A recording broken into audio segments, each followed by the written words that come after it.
Welcome everyone to What the Force, and welcome to our segment, The Power of Myth and Symbolism in Star Wars. And with me today, as always, for this segment and many others, my good friend, Ty Black. Hi everybody, I'm back on What the Force to talk about some Power of Myth and Symbolism, my favorite topic. And today we have quite an interesting topic, and some other podcasts have actually tackled this topic really well, like Sky Talkers and Scavengers Horde. We love those ladies over there, and they've talked about sort of Star Wars from a female perspective, which is kind of a I don't know, not a passé topic, but a tough one to approach, I would say, because people will call you out and say, "Oh, you've got an agenda." Well, I also have a uterus, so. What a wonderful way to put it. Sure, I have an agenda. I like to think about things from my personal perspective, which happens to be female. Yep. But it doesn't stop there. And I think that that's what's really super wonderful about the topic that we're going to talk about today, which is the heroine's journey in its relation to Star Wars and the female gaze. Yeah.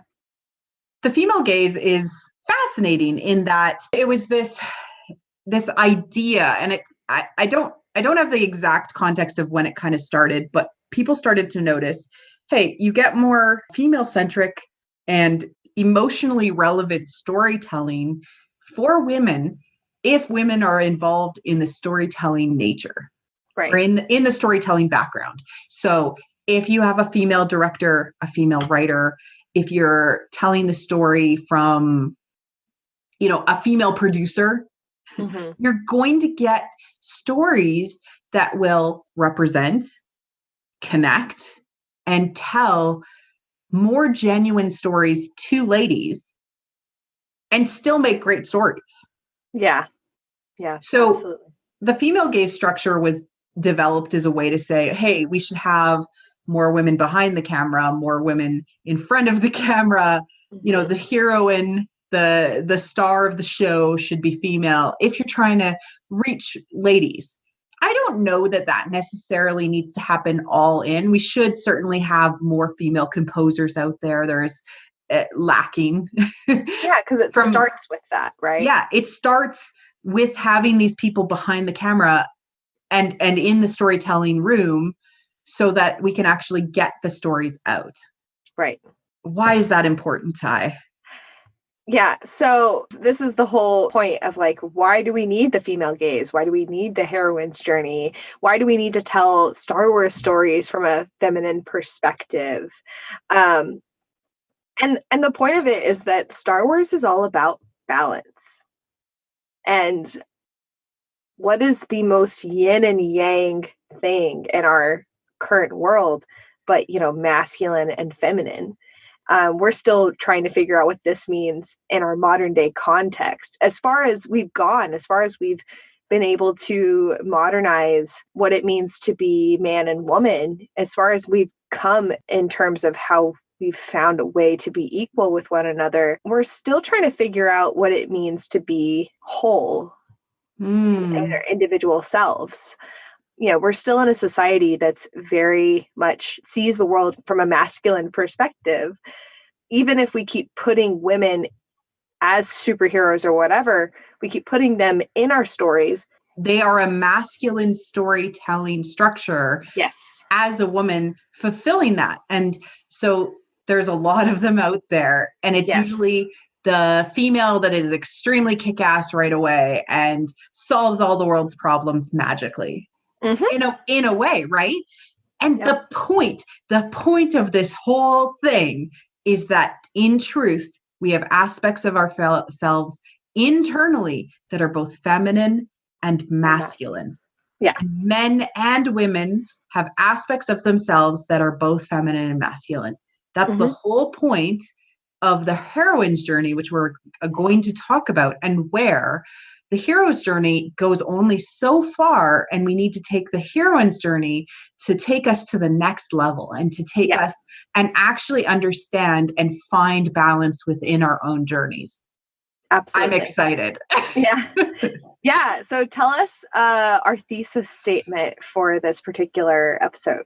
Yeah, one of the things we've started to add to this is just kind of a general guiding principle by which we are telling the power of myth and symbolism in Star Wars. The heroine's journey is not simply for women, nor is it to isolate from the masculine perspective. It is an extension of the hero's journey that can result in a more spiritually balanced individual, which is the point of the storytelling of Star Wars.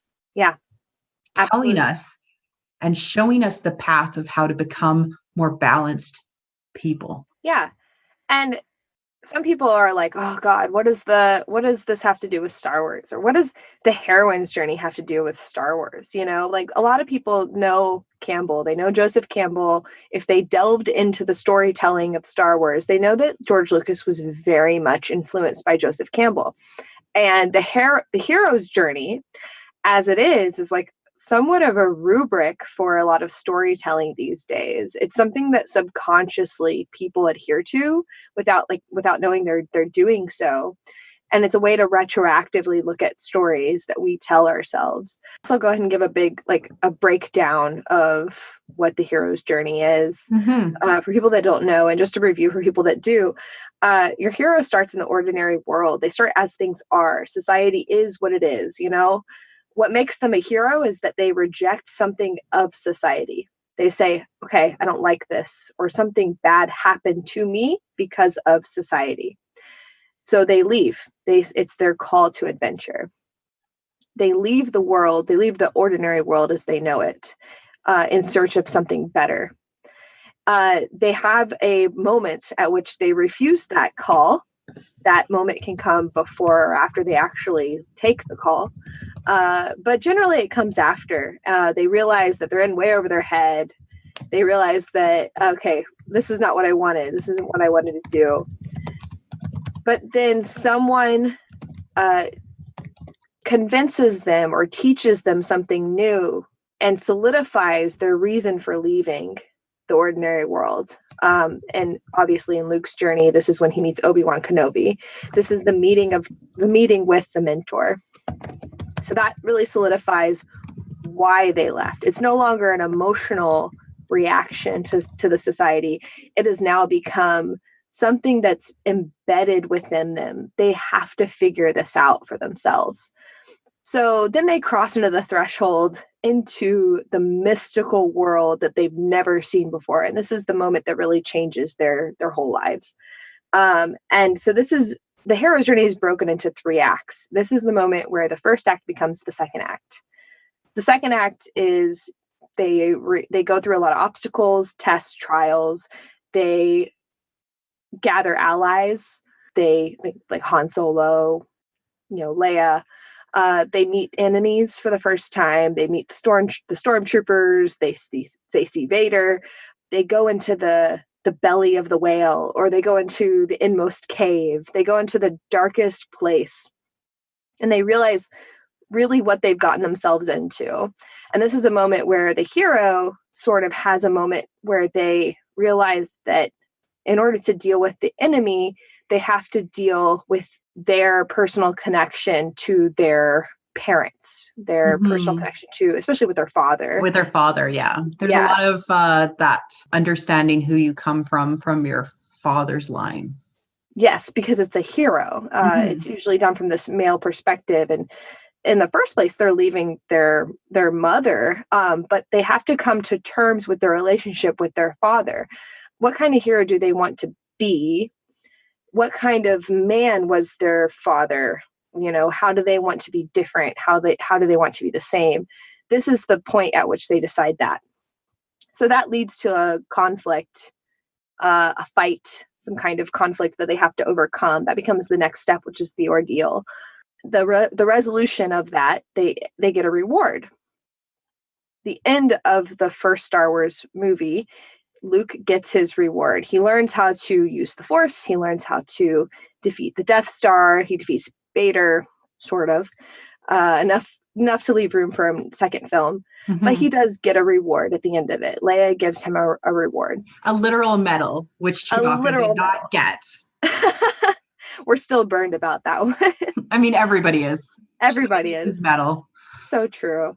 The third, that's the second act. The third act is something that Star Wars doesn't touch upon a lot because it's kind of the boring part of the hero's journey.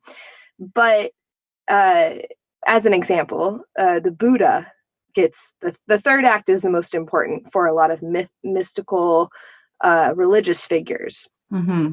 The road back to the ordinary world. That road back, they might actually face more trials. They might face more obstacles. They might gather more allies. Like this is the third part of the hero's journey in which they have to wrestle with who they've become through this hero's journey and what they're going to take back to the ordinary world with them. And along this road, there might be some kind of descending conflict that literally kills them. Mm-hmm. And with that comes a resurrection. And when they're resurrected, they become this godlike mystical figure so that everything they've learned through their time on Earth can be brought back to the people that they're going back to. And that translates into the next step, which is return with the elixir. And like, what is the elixir? The elixir is the answer to all of the people that they left in the beginning. It's giving back to the world what they learned. And they made some kind of ultimate sacrifice to get that. Yeah. To get that. And that's something that The Last Jedi gave us that wasn't in the original films. Luke didn't have the third act of the hero's journey until kind of The Last Jedi. Until The Last Jedi. You could actually the return with the elixir is going to happen in 9, I think.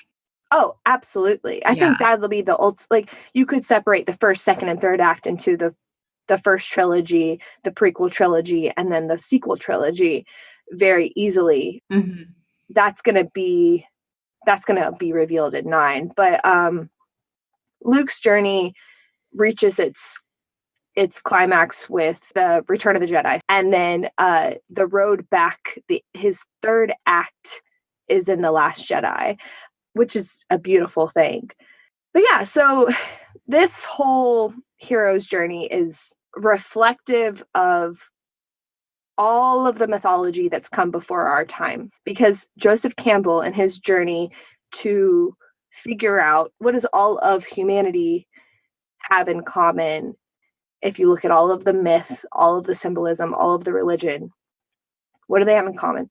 And he started contextualizing myth in a way to get us on this, a similar path. So he wasn't analyzing it.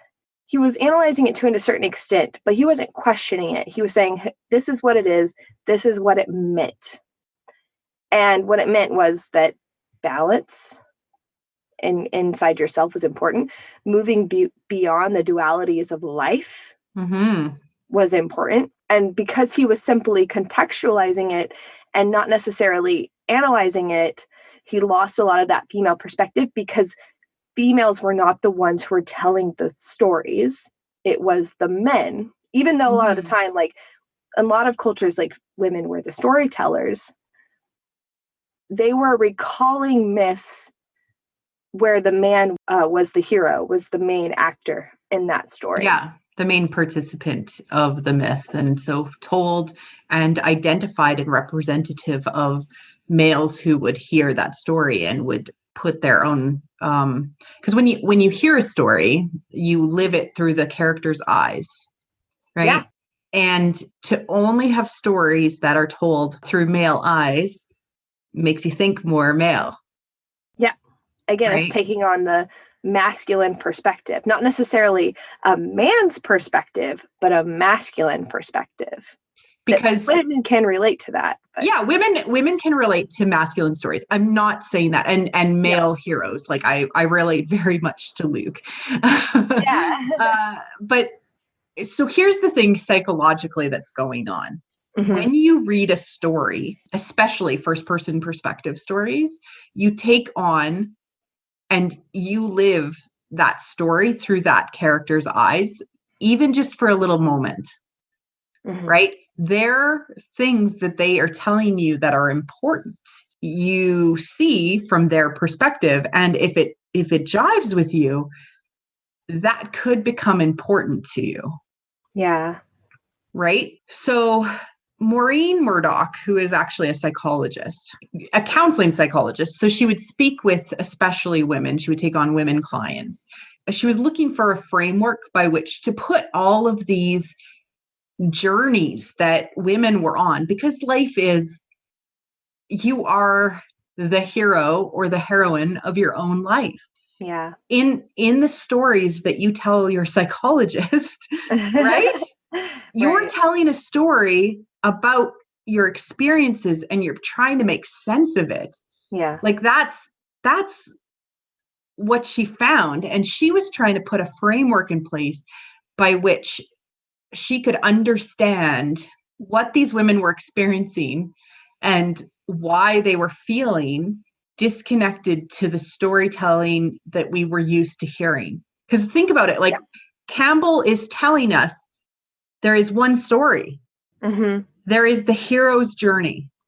The man, and this is something that he said through, like when Murdoch asked Campbell, and I will say why this is a little out of context after I say this, but Murdoch said, to Campbell, okay, what is the feminine perspective of the hero's journey? And Campbell answered, well, the hero is trying to get to the feminine. So therefore, the heroine has to just realize that she is the goal. She's the end point. It is inside herself. She doesn't have to go on a hero's journey because she just has to realize that what she has is inside of herself. And Murdoch was like, what? No. Bitch, please. But what's so funny about this and what's so ridiculous about this is if you actually read Campbell and then you read Murdoch and then you read Murdoch's quotes of Campbell, you realize they're saying the same thing and that Campbell is actually right, but Campbell couldn't articulate it from a feminine perspective. Exactly. Yes. Because Campbell understood that the Western society was separated from God. So this is something I want to say before we get into Murdoch, because this is incredibly important from Murdoch's perspective. Campbell realized that the Western and the Eastern had very different perspectives on God. And the way that they saw God and man were the same ways that they, like, from the Western perspective and from the Eastern perspective, are the same ways they saw the difference between masculine and feminine.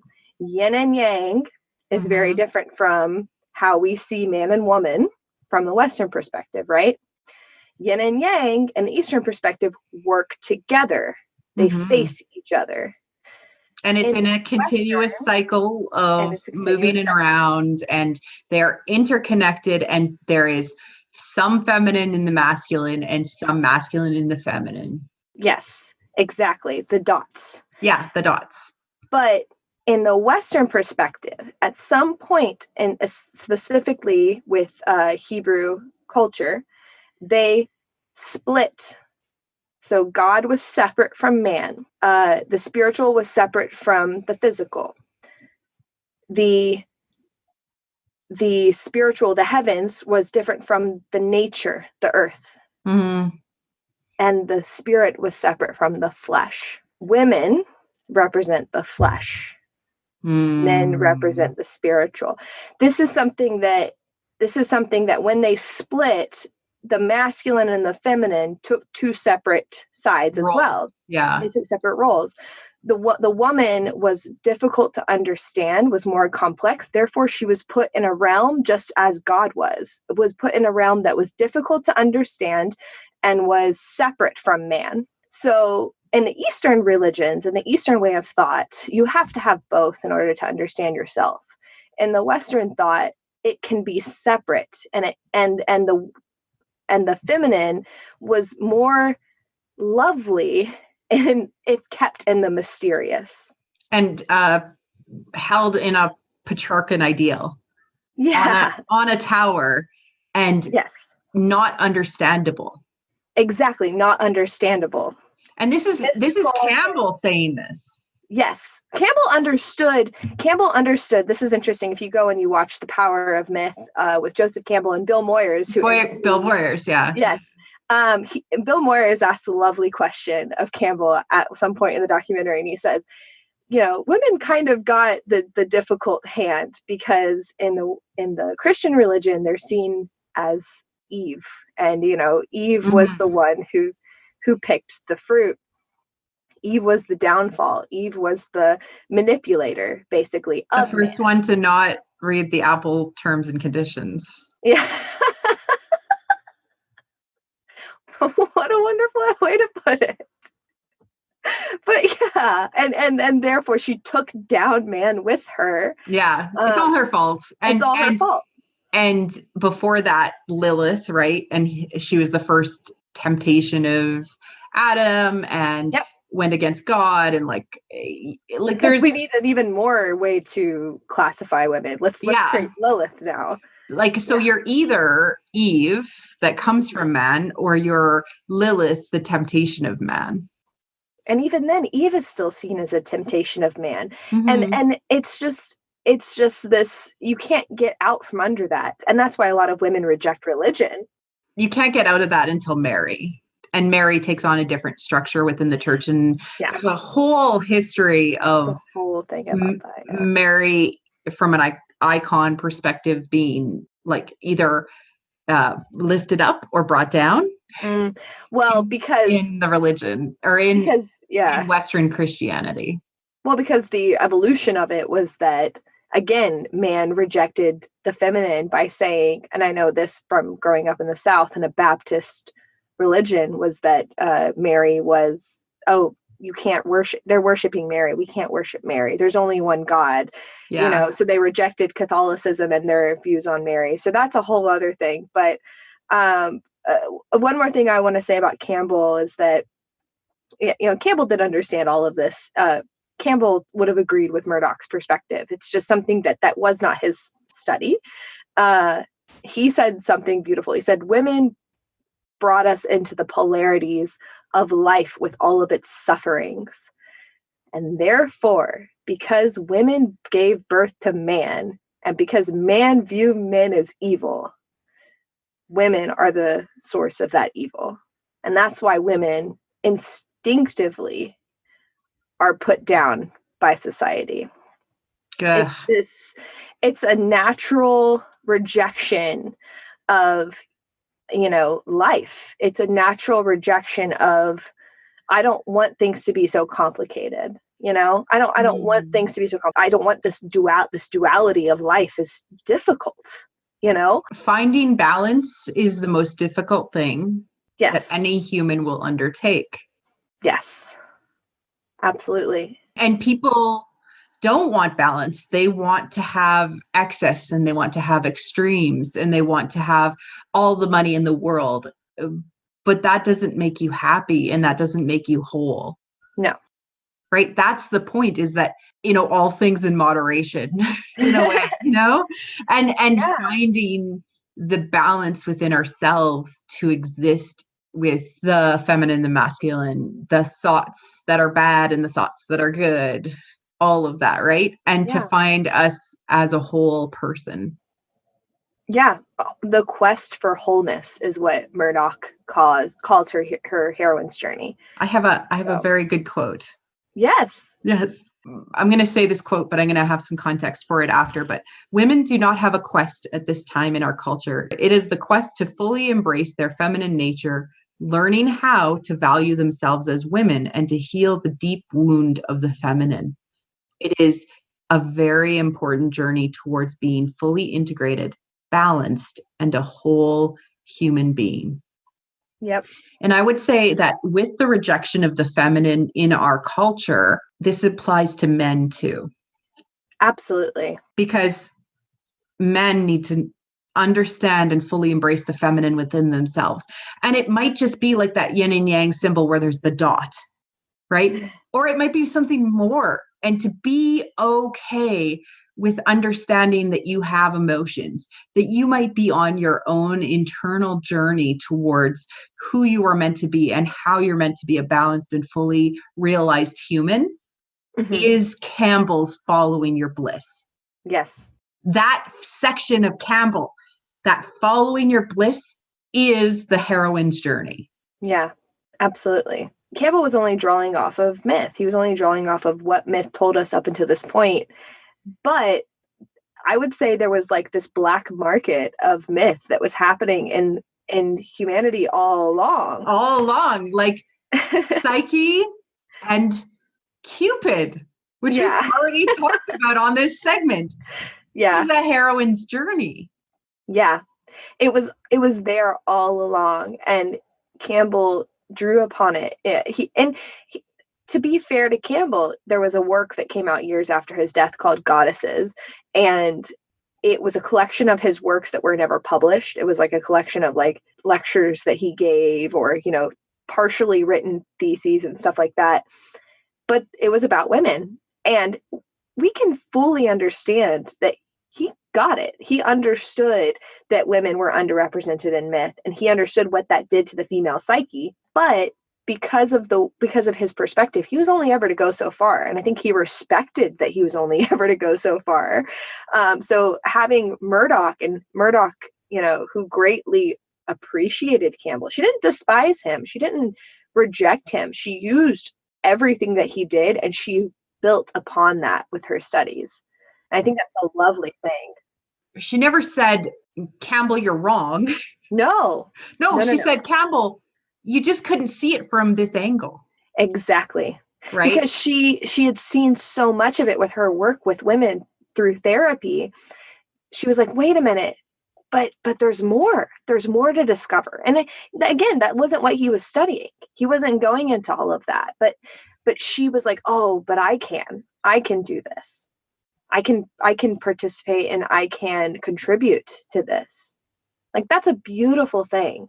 Yeah. And I want to talk a little bit about the nature of storytelling and the collective unconscious, and a little bit into the collective storytelling of society. Because I've discussed this on the podcast before, especially with the interview with Ken Liu. And I highly recommend that episode if you've never listened to it. It's really great on the collective storytelling of where Star Wars is going.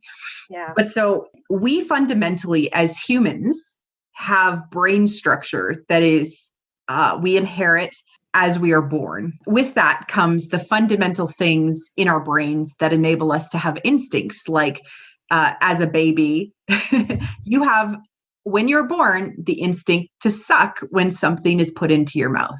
That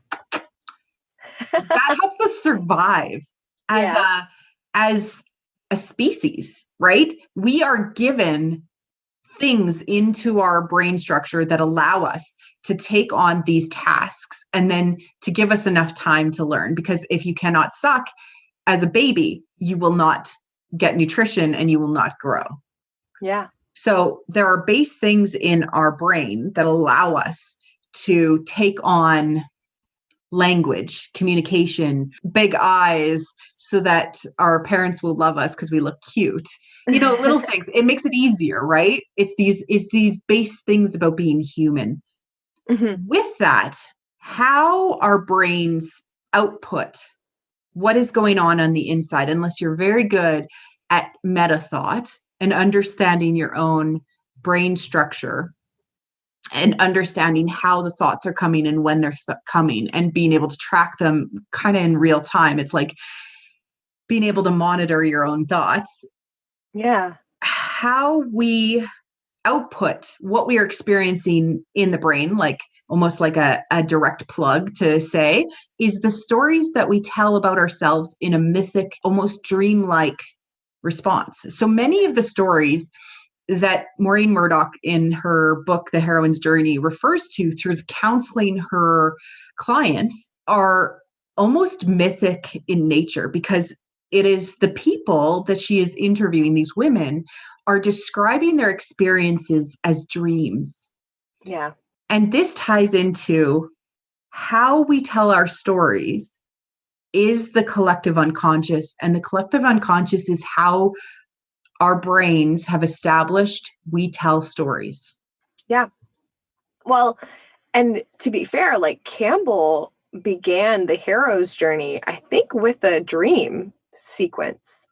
So this is interesting. Like Campbell, in all of his studies, was constantly going back to Carl Jung. You know, he was constantly going back to like dream interpretations and the, you know, psychoanalysis and the archetypes of humanity, right? Yeah. And people fulfill certain archetypes within our lives because how our brain categorizes information, although it's not a blank slate when we are born, and certainly there are neurodivergent people out there.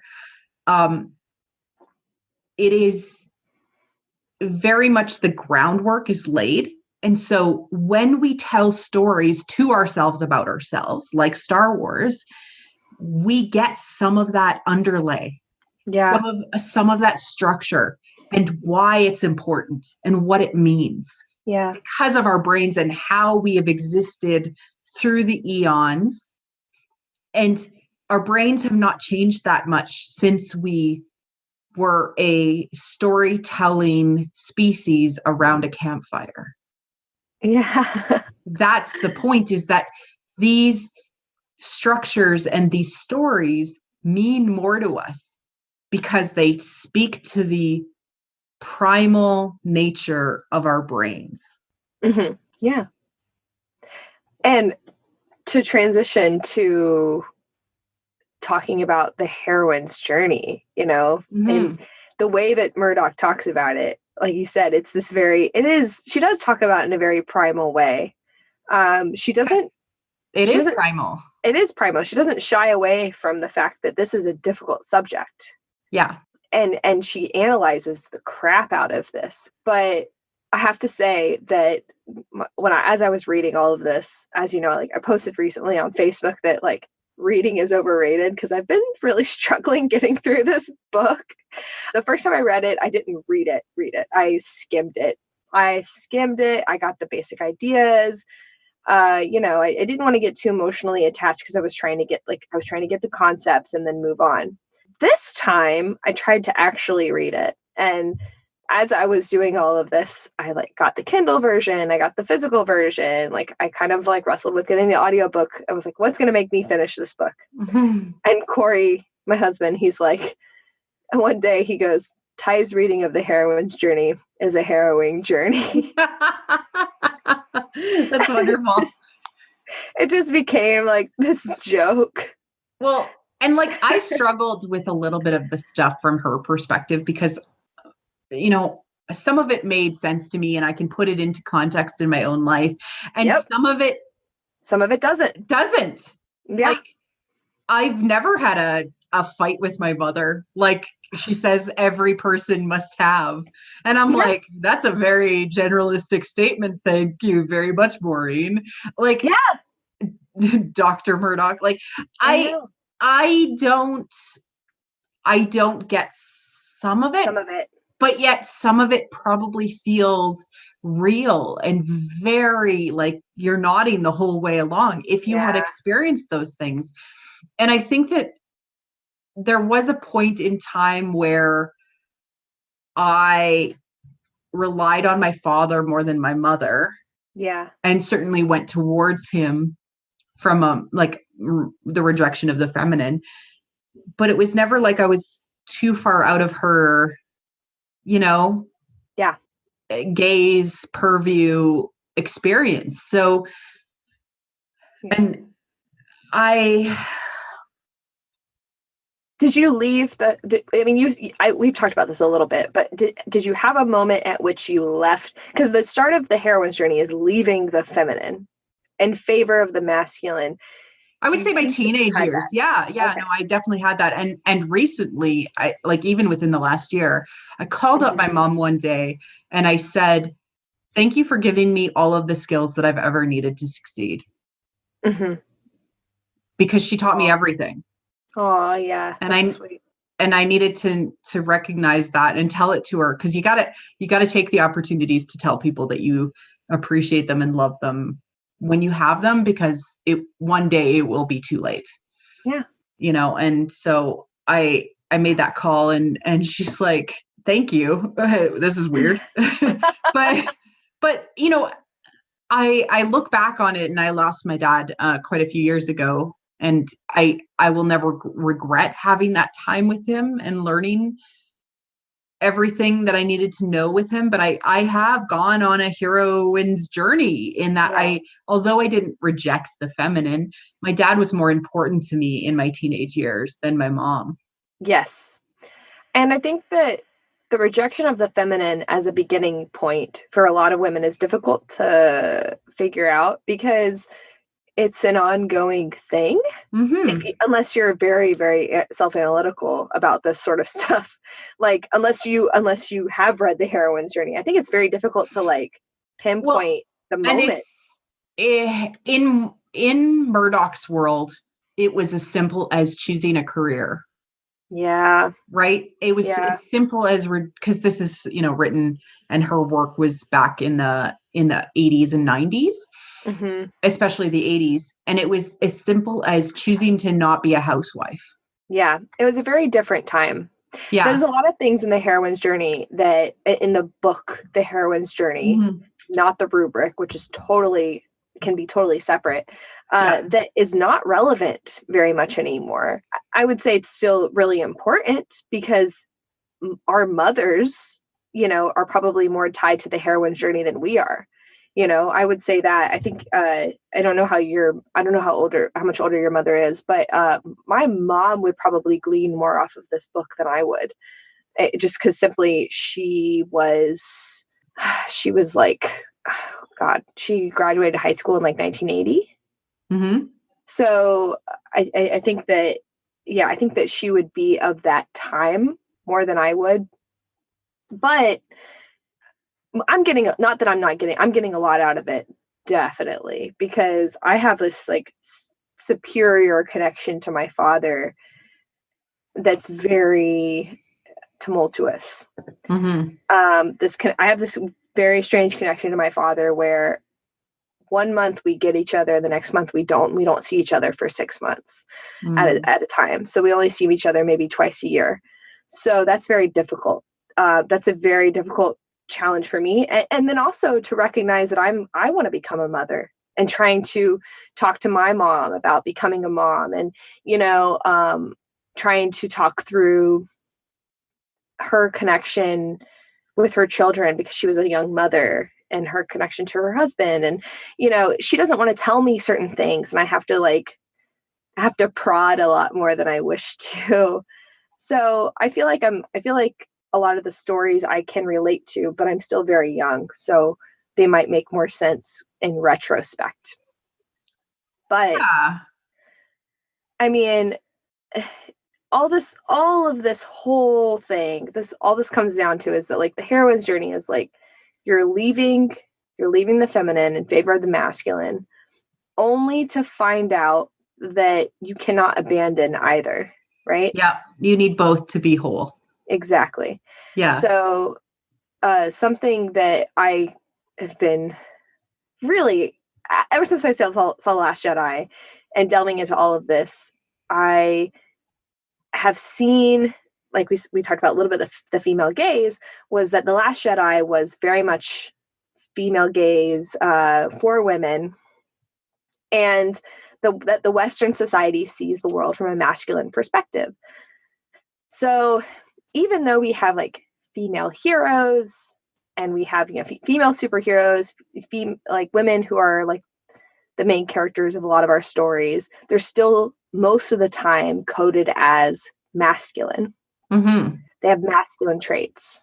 They're tough and they're strong, and they can they don't have emotional breakdowns and like literally sitting in the corner crying, trying to sort through what is going on the inside. They don't have these, being stuck with what to do because of what society expects of them and what they are trying to listen to of themselves. Yeah. They know what to do, and then they come off as Mary Sue's. Which is a shame. It's like, if you only would have, like, and there's no way to remedy somebody's perception of a Mary Sue, because it's such a sad archetype in general. But you know, like, they're the women who are coded as female, with female characteristics, compassion, like a lot of Disney princesses are given female characteristics, right? Sensitivity, compassion, tolerance, nurturance, intuition, creativity, and deference. Right? So those things are usually given to, like, princesses, Disney princesses. Trophies in a journey, right? So women that are the ideal that the man is doing everything for. Yes, again, Joseph Campbell. Yeah. Men are trying to get to that. So therefore, the heroine is only trying to realize that she has everything that the man is trying to get to. It's a problem of society. It's not a problem of men, right? No. Because men also need to realize, and even in Joseph Campbell's journey, they need to realize the feminine aspects within themselves in order to go beyond duality, right? And that is what is so wonderful about the original trilogy, is that by the end, Luke has gone on a heroine's journey. Yes. Without putting it into those words. Because he realized that the path to success is compassion and love and acceptance and deference to, look, being passive is the way to win. It's interesting. The Last Jedi does not actually fit the hero's journey perfectly. It does not. Nor does it fit the heroine's journey. And nor does The Force Awakens and The Last Jedi combined fit it. Right. Right? No, it doesn't. It doesn't. But all 9 movies together will. Yeah. Absolutely. I can't, there's no other way it can go. At this point, they've gone so far with this. It will fit both the hero's journey and the heroine's journey perfectly. And why do you think that this is happening now versus 40 years ago? Well. I believe that it's Kathleen Kennedy being the producer. Yeah. It is Carrie Hart being in the story group. Yeah. And it's George Lucas no longer creating the films. Yes. But it's also a sensitivity that more females are behind the camera and are contributing to the storytelling in a fundamental way. They're in the writer's room. They are having these conversations and they are part of the craft. So behind the scenes of Rian Johnson writing The Last Jedi. So he would literally write every day, and then email it to Carrie Hart. And Carrie Hart would give him notes. That means that a woman was literally watching him write The Last Jedi every single moment. Cool. He talks about this on podcasts he's been on. That he was free to write The Last Jedi, but there was always a woman who was paying attention to what he was doing. Yeah. And giving him feedback. That is the point. It is the duality of females and males coming together that makes this next generation of Star Wars so much more important. Yeah. And it's not, people a lot of the time, they say, oh, you're putting more women in, or you want these stories to be written by women or whatever, just for the sake of them being women. That excludes men or whatever. Yeah. First of all, it's not just for the sake of them being women. It's, and it doesn't exclude men. It absolutely does not exclude men. Women freaking gave birth to you. Gosh darn it. You know, like, there's a perspective. It's a perspective. Like, I don't understand. You would not exist but for women. Not to sound that way, but it's true. It's true. And you know what? We bring something to the story. Yeah. And it will help you. It will help you Understand yourself better. You know that missing Yeah. 20% that you've never understood about yourself? That's the feminine you've been denying your whole lives. I completely agree. And to inject here a little personal stuff, my husband, for example, came from a family that was very much focused on football. We're from the South, so football, all the Southern attributes given to man. If you're not this, you're not a man. If you're not that, you're not a man. If you don't eat a lot, why are you calling yourself a man? You don't burp after dinner. Why are you calling yourself a man? Just the most ridiculous personality traits. And my husband kind of rejected that in favor of the niceties of life. So I would call his journey he kind of rejected the masculine in favor of the feminine at a pretty early age, but not in a way that disavowed it. He just saw something different. And he went beyond what he grew up with. He went beyond what his father believed to be masculine. And he said, what about the guys who dress a little bit nicer and who work in a different environment, because his dad was in construction. So he was like, well, what about the guys who work in a business atmosphere? They dress nice. They're very clean. They keep themselves well kept. Does that mean that they're feminine? It was this questioning of okay, what does my dad think is masculine versus what I think is masculine? So he and I have some very interesting conversations about this from that male perspective that he got. I always go back to the fact that just challenge yourself, just challenge what you believe is feminine or what you believe is masculine, challenge it constantly, because we all have we're all going through the same stuff. We're all going through the same journey. And what someone thinks is masculine versus what someone thinks is feminine, they can be very different things from where you come from. But the point is that we're all going through the same journey to discover to be whole. The wholeness, the quest for wholeness, and just to give some perspective, pink used to be a female or a male color. Pink used to be associated with males and blue used to be associated with females. Right. I found this amazing article on how male relationships used to be highly physical. Yes. Holding hands, cuddling. Bromances were a thing. And it wasn't sexual. It was just, how you fulfill your emotional needs can be physical. You need a lot of hugs. You need a lot of hand holding. Yeah. You need a lot of cuddles.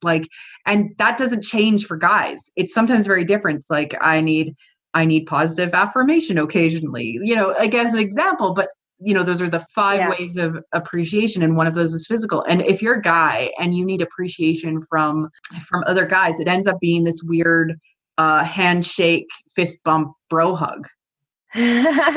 Now. Yeah. But maybe you need cuddles. Yeah. Maybe you need honestly physical touch all the time. And you have to find somebody that is, willing to do that consensually. and 100 years ago, that was your bro. Yeah. You might have, shared a bed with him because everybody was poor and nobody could afford all the beds. Right. Yeah. So they were your bunk mate, literally. And it wasn't sexual. Yeah. Life is weird. And culture puts these constraints on us. And so it's up to us to question what our culture is telling us versus what ourselves are telling us. Yeah, because even in Asian culture nowadays, there's still a very much bromance is still very much a thing. You can touch another man and hug another man in a very it's different type of love kind of way. Mm-hmm. So I think that's a really good point. And for males going through the heroine's journey, and what we're saying is that the hero and the heroine's journey, it's just the journey. I think that's what we're saying is that there is one journey, and that the heroine's part of the journey, although it's called the heroine's journey, is just the inner introspection part of all journeys. Yeah. And every male goes through the start of the heroine's journey. They just don't realize it when they try to figure out what being a man is and they go away from their mother. So The heroine's journey, I feel, is more of an expansion on the second and third act of the hero's journey. It like the first 3 steps are almost in line with what the hero's journey is. Right. So the very, very first thing, and if you compare this to the hero's journey, the very first thing that happens is like you see something in society that you don't like. For the heroine, it's very specific. It's not so vague with the hero's journey. Hero's journey is like you see something you don't like or something happens to you and you leave society. With the feminine perspective, it's specifically that she sees that like the masculine society is dominant and the feminine she doesn't feel comfortable in. She doesn't feel like she can do what she wants with just that perspective, with just what women are allowed to do in that society. So she leaves. She leaves not just society, but she leaves the feminine entirely. And then she finds her identification with the masculine. That means she becomes a hero. Like that is a heroic journey right at the very beginning. So she leaves, and the next couple of steps, gathering of allies, finding people who you identify with. And then a lot of the times this consists of like a mentor who is a male, right? Because she's identifying with the masculine. So with Rey, for instance, she finds Han. Finn. Yeah, well, because at first she Finn and Han. Yeah. Right. Because she thinks Finn is a resistance hero. But then obviously the actual figure that becomes her father is Han. Then the gathering of allies is a part of that as well. Han, Finn, the resistance, the road of trials, she goes through a lot of, a few little things here and there, but like capturing disillusionment with trying to go back to Jakku, finding the lightsaber, the trial of the vision, running away. So that's like that's the denial phase of the hero's journey. Right. She ran away. Because the heroine's journey doesn't have a denial necessarily. Yeah, it's not required. It's not required, yeah. Because women, when they set out on this, they're a lot more determined than men. Well, usually, like they've already thought through the challenges of entering the male world because they've been thinking about it their whole lives. Exactly. Because it's always been that they've been dealing with the fact that they are lesser their whole lives. So they go on, that they have their trials. Rey with the Rathtars, like you said, with the lightsaber, with the vision, getting captured, whatnot. So finding the boon of success. So this is the moment at which Rey figures out she can use the Force. She uses against Kylo, taps into his mind. She gets the lightsaber. This is the physical boon of success. Yes. This is the physical part of what she's got. It's the metaphor of what she's going through, right? And how she and the power that she has tapped into from the Force and the Force, the lightsaber, and then when she returns to the Resistance base and the accolades of saving the day and getting to go to find Luke. Yeah. She is a Jedi. Yeah. But so this is where in A New Hope, this is where in A New Hope they would have a celebration for the man and give him a medal. Yeah. This is the end of the second act of the hero's journey. But our heroine has no idea what this means. Yeah. She's even more lost than when she decided to take up the saber in the first place. To enter the male world, she is even more lost. She is stuck and she is confused. So she seeks out where she thinks she needs to go based on what society has told her she needs to do. Rey goes to Luke and says, "Tell me what I should be." Yeah. So usually the male mentor that she establishes in the first act will continue to be that male mentor within the second. However, Han died. So she literally replaces him with Luke, which is funny because the quote from Kylo Ren is that you're constantly looking for father figures, first in Solo, then in Skywalker. It's exactly what she's doing. And that's very Heroine's Journey too, like trying to find somebody to tell you your place in all of this. Yes, because exactly a Rey quote. Exactly. Because she's left the feminine. She's gone away from it. Now to be fair, if we want to backtrack just a little bit, for Rey, because since we've already been drawing these illusions anyway, she left the feminine when her mother left her. Yes. So she didn't have the benefit of choosing to leave the feminine. The feminine left her. So she had to learn how to live on her own, how to take care of herself. However, we saw feminine aspects of her in her home during The Force Awakens. So we saw the flowers. She had flowers. She took care of others. Like she nurtured and protected BB-8. So she still had that, but she was willing to reject that almost all the way along. Yes. Yeah. So there's like the stuntedness of her heroine's journey. It starts at a very young age, but it's stunted because because she's waiting. This is also something I wanted to mention. Murdoch says something. Women are trained into a state of expectancy. So Murdoch talks about how young girls are constantly waiting for their father. And then like adolescent, girls are constantly waiting for boyfriend or husband and then when they are married, they're constantly waiting for their husband to step up and do the things that they are overwhelmed with, like to help out, to be available. They're waiting for them to come home or whatever. And again, a lot of this is like still, it's not really relevant anymore. There's a lot of relationships these days that are the opposite. But yeah, like women are trained when they're young in Western society to wait for the masculine. That to me, that was Rey. Yeah. Like, wait. That's Rey. Yeah. What are you good at doing? Waiting? Yeah. Yep. She's waiting for her parents. But yeah, so there's another quote I have here that's interesting of the heroine's journey.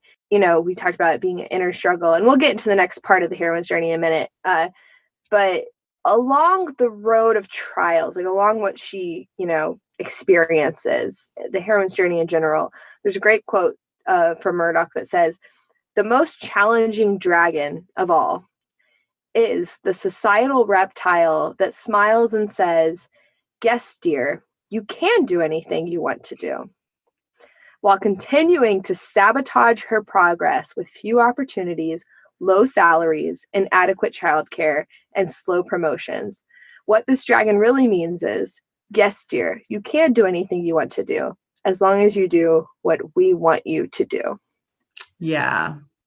And that is society. That is the challenge that we have to overcome as women in today's society. And again, this is not as prevalent as it was in the 80s and 90s, but it's still there. There are still companies that raise their standards when women come along into positions of power. There are still men who raise their standards for women when they take positions of power. That's something that I see a lot.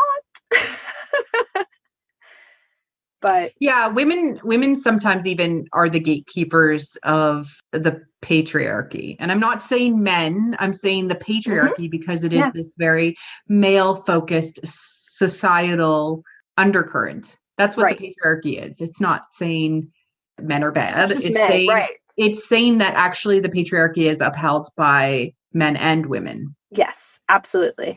And in Star Wars, the sequel trilogy, the patriarchy is Luke. The patriarchy is Snoke. Yes. Like this male undercurrent of what Rey is and what she should be. More so the Jedi than Luke. Right? Oh yeah, because but Luke becomes a little disillusioned with the whole thing, and he doesn't really know. he's disillusioned in a I can't tell you and I won't tell you kind of way, right? Yeah. And so when she comes to him and she's like, please train me, he's like, just go back and be a hero, which is him telling her how she should be. Yeah. Right? Rather than helping her figure it out. Yeah. Kylo also tells her what she should be. Snoke also tells her what she should be. And that is so the descent, because it is these societal pressures saying you need to be a certain way and you need to fix yourself and the universe a certain way. Yeah. Which is the same way they've tried to fix the universe and the galaxy and themselves the whole way along. So maybe we should try something different. That's really interesting because Leia hasn't been like that. Like Leia's been the only voice that's allowed people to just figure it out. You know, she's been the only one that said what she believes is good, you know, the whole time. Hope. You know, hope. Absolutely. You know what? Kids will figure it out if you give them the time and the support to do it. Oh, the galaxy just needs a mom. The galaxy needs a space mom, which happens to be the Force. Did I say that out loud? I said that out loud. I mean, it's no wonder that the Mortis trio has no mom. Exactly. This is like my whole theory for the whole freaking thing. Where is the missing mother of Mortis? Where is the mother of Mortis? She's not going to be Abloth. They're not going to do that. We need a Mortis mother wanted poster. Yeah. It's going to be one Mortis family is missing a Mortis mama. But seriously though, back into this, it is society telling her what she should be, and she needs to figure that out for herself. And that is where I feel like we're just not used to seeing these stories. Women are, because we see these stories all the time in our female coded fiction. Yeah. We see this all the time. We see it in Pride and Prejudice. Elizabeth's journey is very quiet in Pride and Prejudice. Men need to watch more female oriented content. They just do. Women are totally accepting of the masculine perspective. Men, for some reason, have not caught up to enjoying those stories, and it drives me crazy because, again, like my husband is very tolerant of my obsession with love stories, but he also enjoys his fair share of love stories. So I definitely like when men can say, I like things like Moulin Rouge or Pride and Prejudice or, you know, these epic love stories. It's exciting. It's like, oh my God, we're connecting on this level. So funny. That was how my husband and I knew we liked each other. Yeah, right. Was our mutual love of Moulin Rouge. Moulin Rouge, man. Moulin Rouge. You know, I mean, there's the Ewan McGregor connection there. He sings and he dances and he's Obi-Wan Kenobi. I mean, can you go wrong with Ewan McGregor? If they ever make a Kenobi movie, he should be Kenobi. Just calling it. I just need him to sing in something else. Oh, he's wonderful. And like, that's the point, is that we're used to seeing these internal journeys happen live on screen, in text, in video games. Like, we see internal journeys in RPGs all the time. Yes. We're used to seeing these stories. So maybe it's weird because you just don't see it that often. Because you're unwilling to experience it, because you're unwilling to consume it, because it's for women, because it is lesser.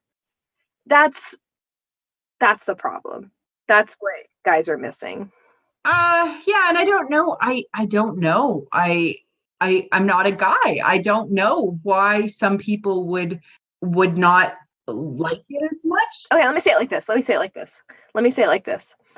When you decide to go see a Marvel movie as a woman, you go see it because why? Oh, because it's a Marvel movie, right? Mm-hmm. It's exciting. It's fun. It's a good popcorn movie experience.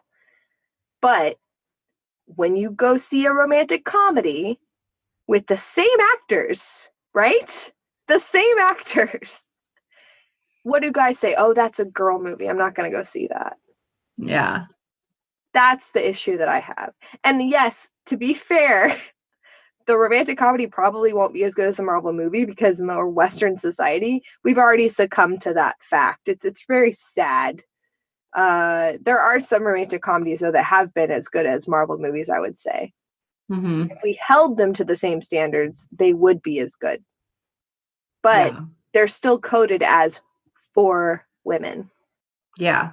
And I think that that's maybe where the sequel trilogy, especially The Last Jedi, is tickling men unconsciously. Some men, not all men, because I mean, we literally just got off the phone with somebody who loved The Last Jedi, and we know lots of guys that do. Yeah. But I think that we're so used to rejecting the feminine in our media that as soon as it starts to feel at all feminine, it is less. Yeah.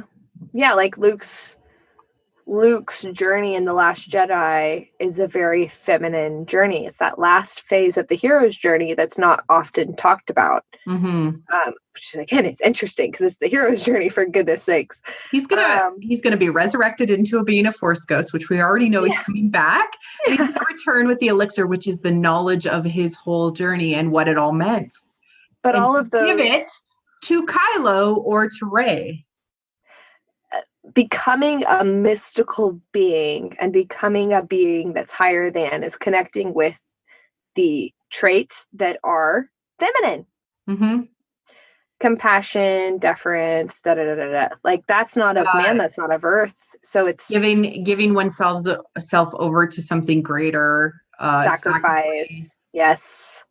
Yeah. That's all coded as feminine, which is why so many people had an issue with it. Which is unfortunate because it's wonderful as a story. It is. I mean, it really is. It's beautiful. It's complete. It's of both a masculine and feminine. It connects to everyone. So, like, just to take a step back, and we started to dig into Rey's journey and why this is so important. This journey is important because in universe, it mirrors the way that a character connects with the Force. Yeah. Not by pushing outwards and caring about outwards. It's by closing your eyes and understanding and calming yourself and becoming one with yourself. Going internal and making yourself at peace and whole is how the hero, the character, connects with the larger of the other and the universe. The heroine's journey and the journey into yourself and how you become whole is how characters in universe connect with the Force. Yeah, absolutely. And this is something I talked about a little bit in my video about like kind of The Last Jedi and the sexual symbolism and like Rey's heroine's journey was that she connected with the Force because of her nurturing aspects, because of her compassion. Like she is more balanced than say Luke was at the start of A New Hope. He didn't know how to connect to the feminine because he didn't have a mother, although, he had Beru and stuff like that, but he had gone away from that. And he didn't have those feminine aspects in himself. And he needed to reconnect with those to understand what the Force was telling him. But Rey has the masculine and the feminine already in herself, and thus is able to be balanced almost from the get-go and connect with the Force. Because that is what closing your eyes and searching your feelings means, is to understand your internal process and your internal thoughts, to put everything in balance within yourself. And thus you're open to the collective unconscious, which is the Force. Yeah, absolutely. And it takes that because, and this is my theory is that the living Force is like I feel like I'm always jumping the gun when I like explain it, but I like this theory. I'm sticking with this theory. The father of the Mortis arc is like the embodiment to me of the living Force. Mm. And I think that he is actually an old Jedi. I think that every Jedi, because of the way that in the Mortis arc, the way that the father calls the signal that Obi-Wan and them like get in the Clone Wars episode, is like an old Jedi code. thing. Old Jedi code. Yeah. So I think that the father is actually a Jedi. He was once a Jedi. So I think that he took upon him the mantle of the father. I think that the father is like passed down, and that whenever so I don't think there's a mother, but I think the mother is, I think the mother will never be an embodiment. I think the mother separated herself from Mortis like long ago, and like the dark and the light manifested themselves into being.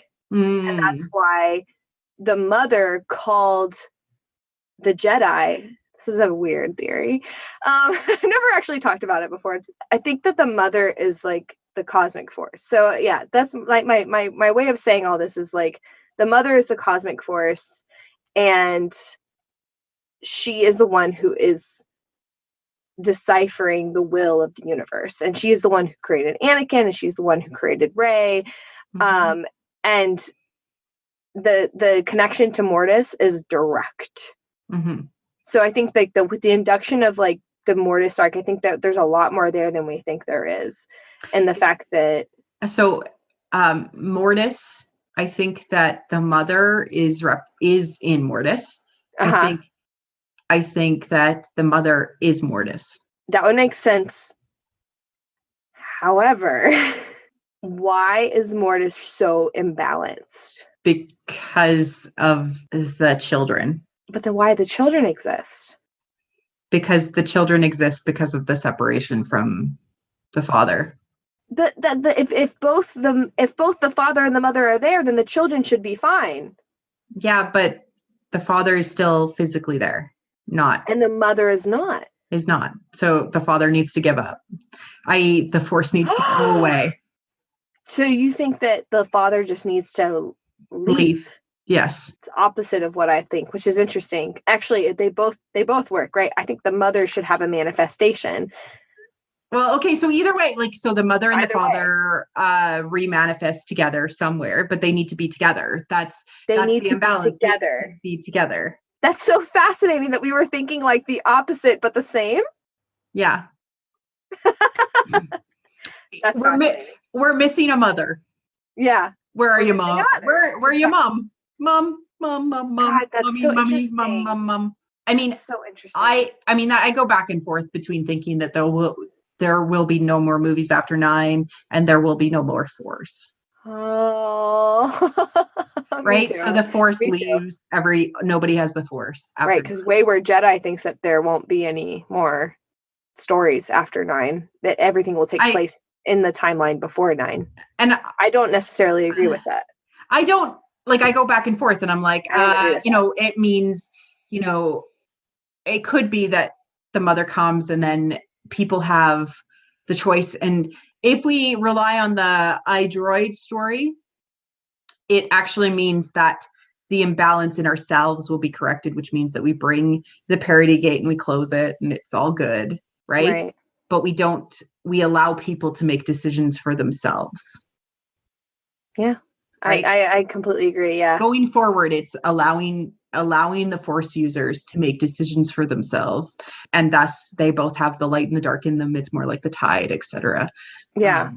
I mean, that's what iDroid said. Yeah. That's why I'm leaning towards that. But I also see, the money making aspect enables it to be like so much more than that. It's like, do anything. I know. Well, so in iDroid, what happens if we were just to take a parallel, like what is going to happen in 9 is the cosmic force allows Rey and Finn to fix Kylo. Finn and Rey lead a stormtrooper rebellion that enables them to literally fix what is wrong with him, because he's broken. They fully fix him. He is fully redeemed.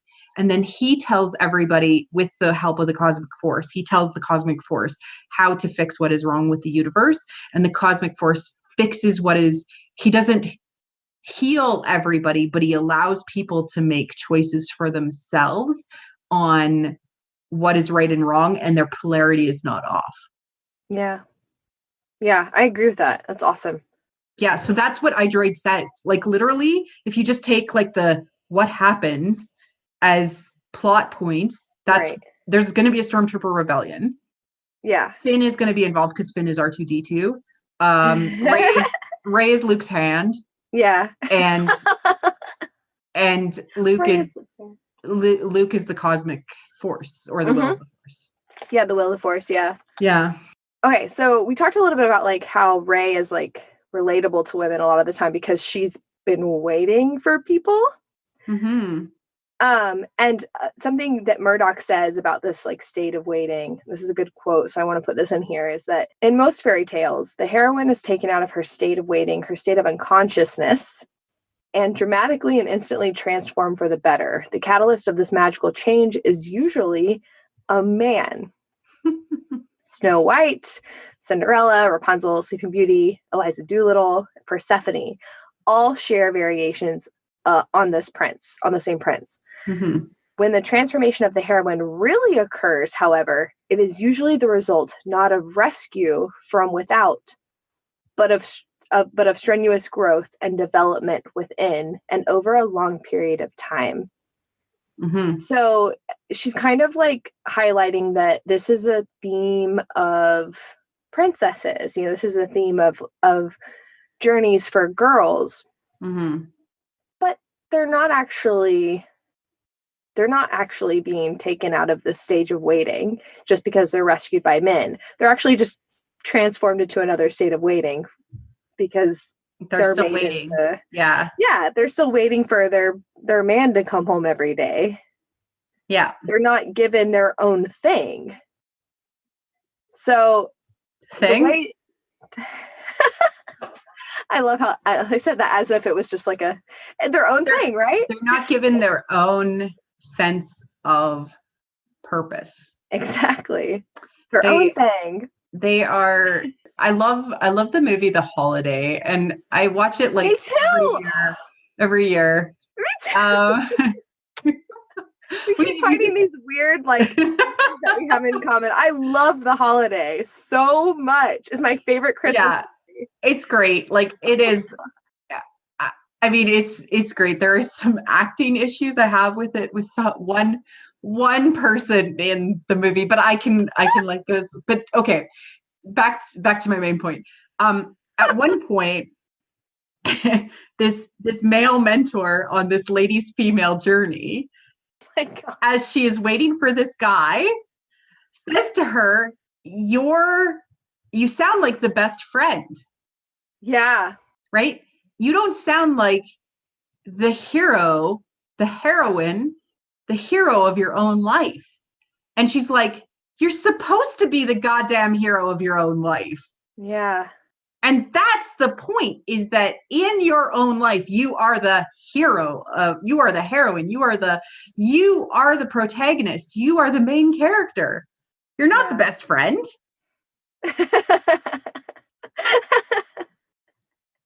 I love that movie. So great. Also, Jack Black is like the most wonderful person in existence in that movie. I love him so much. So good at that movie. I wish he would have done more like that. Yeah. I love that movie so much. Jack Black as a romantic lead.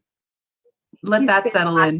He's fantastic. And you get to hear like John Williams themes because he plays them on the piano. And he talks about how themes meet. There are themes for people, and he writes her own theme music. And it hits me in the soul every single time, because that's what John Williams does for Star Wars. He takes the souls of these characters and puts them into music, and it's just wonderful.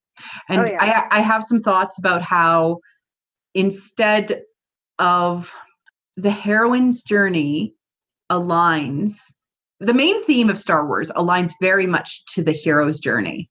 It has rises, it has plateaus, it has self-doubt, it has the denial of the journey built into the structure of the notes. Mm-hmm.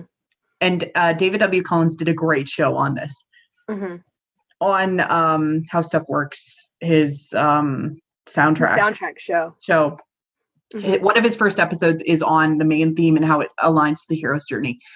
Ray's theme follows the heroine's journey. And Christy and I will tell you all about it. Oh, that's so awesome. It is wonderful. And that is how I know all of this is purposeful. Mm-hmm. Somebody had a conversation with John Williams and said, this is an internal journey for our heroine. Yeah. She is becoming. How do you put that into music? And it was probably J.J. Abrams. So yeah, absolutely. It was probably J.J. Abrams. So, okay. So the next step, like, no, it's fine. It's a perfect transition. Cause like the next step of like our heroine's journey that we haven't really talked about a lot is, I mean, we left off at like spiritual aridity, right? Mm-hmm.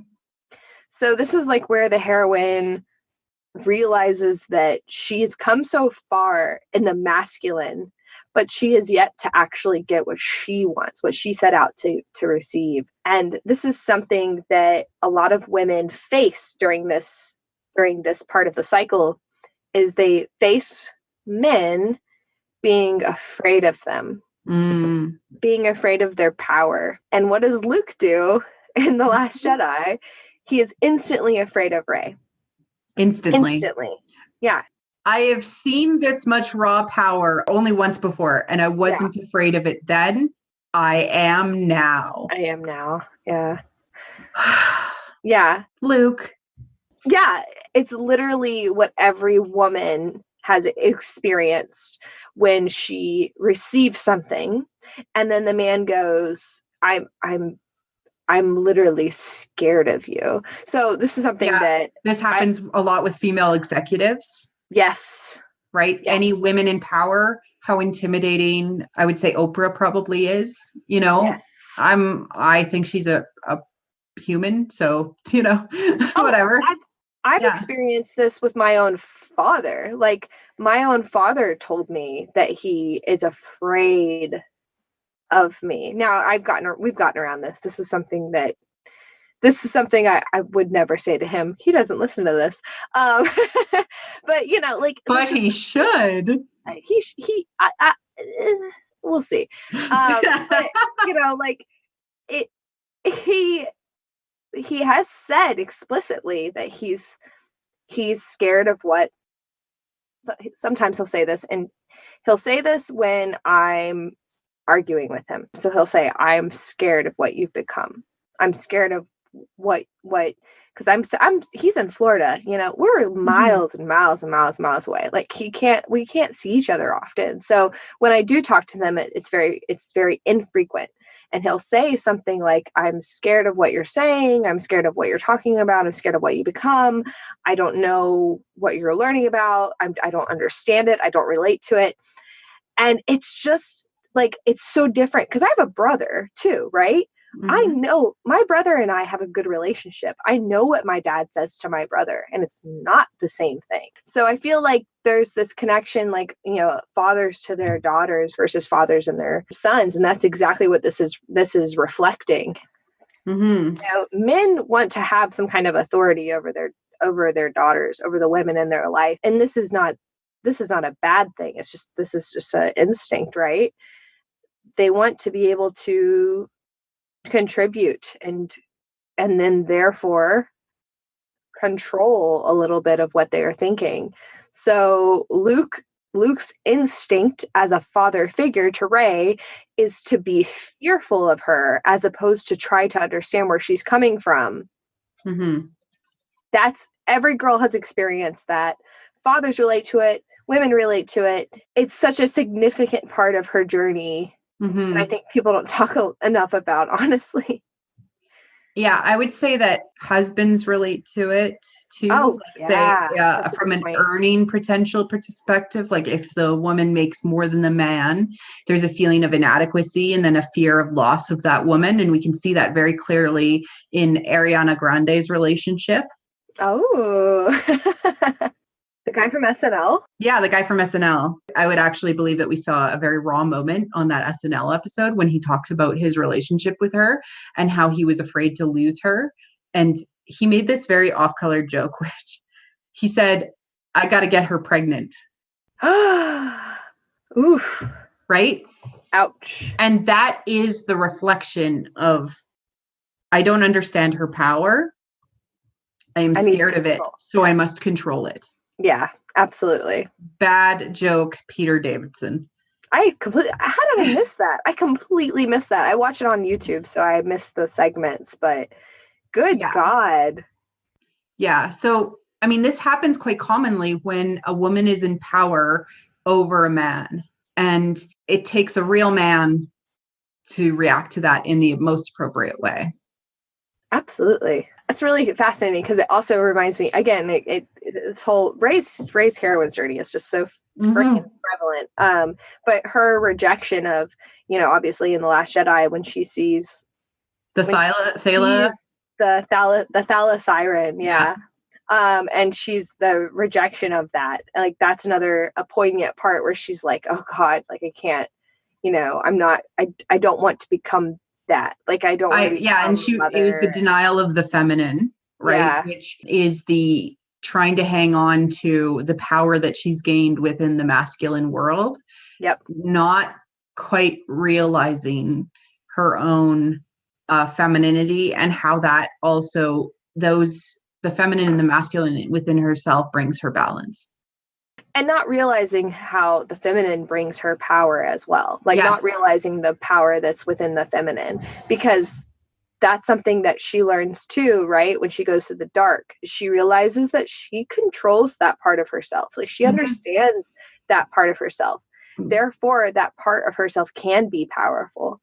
It doesn't have power over her. Yeah. And that's where like understanding that part of yourself and accepting that part of yourself means that you are never subject to that part of yourself. Exactly. You are never held against your will to that part of yourself. And her femininity, her compassion for Ben, that's when she starts to gain more power, is when she accepts the femininity in herself and is able to pull/connect with the masculine with a finger touch.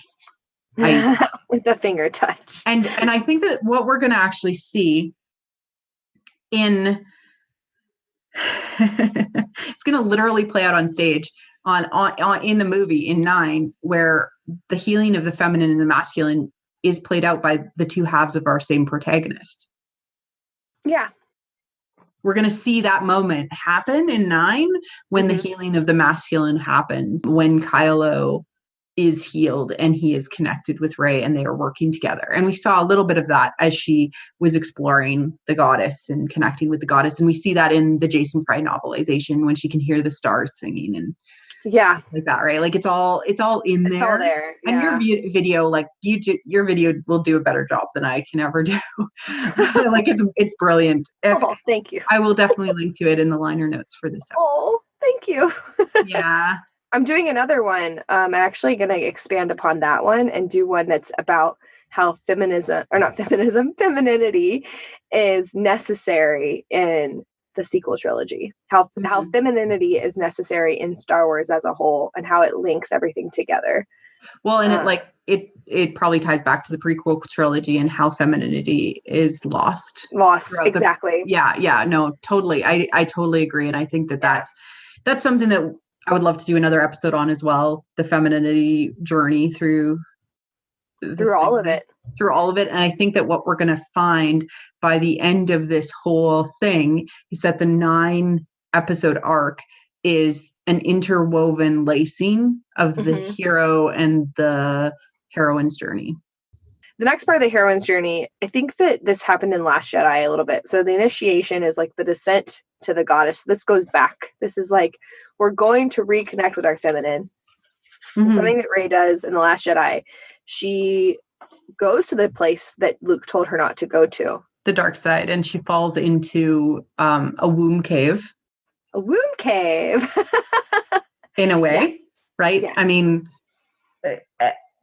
It is dark. It is wet. It is the womb. It is, and when she falls into it, she looks like a fetus in the womb. Like she looks like she's all curled up and whatnot.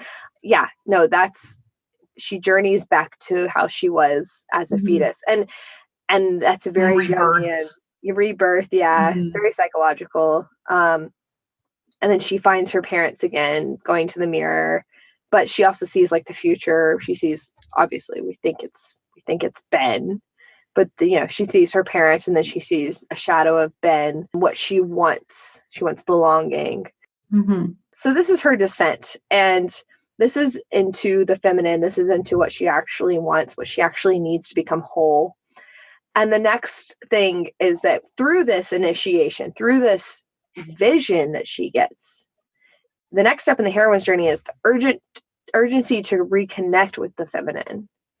And that's kind of like the rest of The Last Jedi is this descent into the goddess, and the urgent to reconnect with the feminine happens at the very end. It's, you want to get back to what made you, because you realize that the power that you had in you came from your prior experiences, not necessarily the journey that you've had up until now.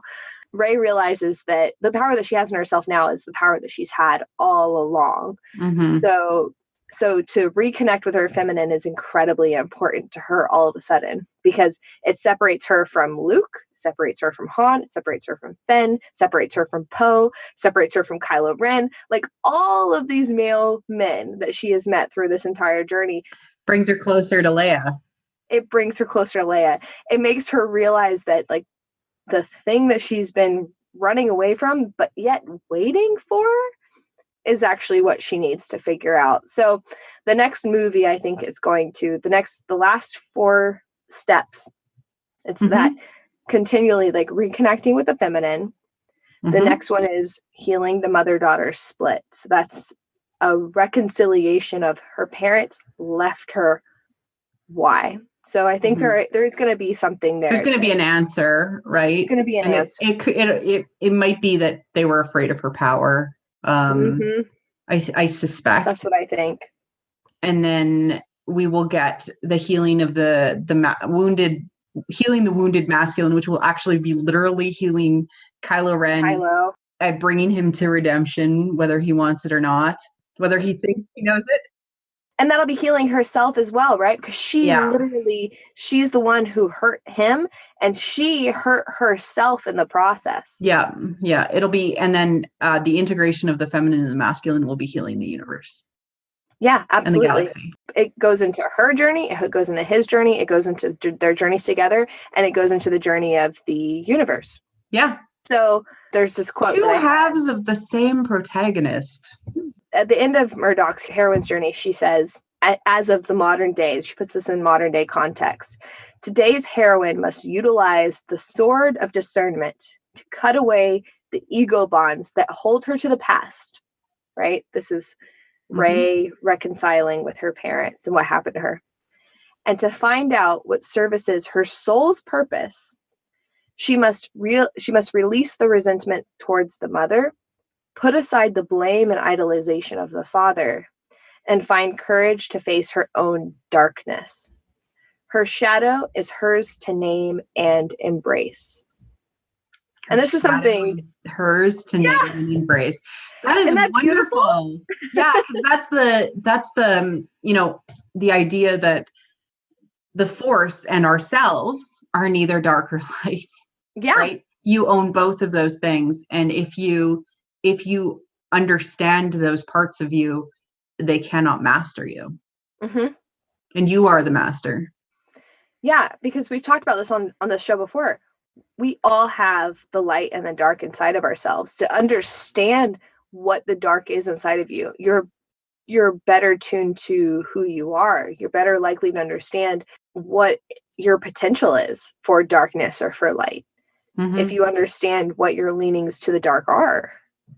Exactly. And to flirt with your darkness, to understand it on this intimate level is really important. And that's what Rey does. Yeah. In The Last Jedi. It literally goes to the dark, as Luke said. Like, in some ways, The Last Jedi spells it out with the dialogue. Like I'm waiting. And same with the Force Awakens, literally using words that Murdoch has used. Yeah. So it's purposeful. Yeah. Go read the Heroine's Journey, or at least look up the diagram. It will make more sense. And honestly, it's a really great way to explore your own inner journey and find balance within yourself, is to have this introspection moment. And it's much like meditation, right? Mm-hmm. Being able to calm yourself, find peace, put all of your mental thoughts in the right order helps you become whole. Do you have any last thoughts in summarization? I guess I can say, sort of in summary, like what we kept saying over and over again, like the heroine's journey is not a female perspective on the hero's journey. It's an extension of the hero's journey. And in order to become our best selves, it's probably best for you to check into both and to look at both. And not only as a rubric for storytelling, but like as a way to look at your life a little differently. Mm-hmm. And as someone who's like, I'm, right past my quarter life crisis here, and so I have a very different perspective on it than somebody else. And everyone has a different perspective on it, Mm-hmm. And I think that it gives us a new lens by which to view our stories that we ourselves are making by living our lives, but also the stories by which we watch. And to see this different perspective gives us value to the feminine and the masculine, which can heal our world and a galaxy far, far away. Oh, that was really sweet. This has been the Power of Myth and Symbolism in Star Wars. Thank you, Ty, for coming on the show as always. Where can people find you? They can find me on YouTube at Wit and Folly, or they can find me on Twitter at @black_TYM. This has been What the Force. I'm Marie-Claire Gould. We now have a Patreon available at patreon.com/whattheforce. We'd like to thank our patrons who love What the Force, In Wild Space and Night Huntress, for supporting the show, as well as all of our other patrons.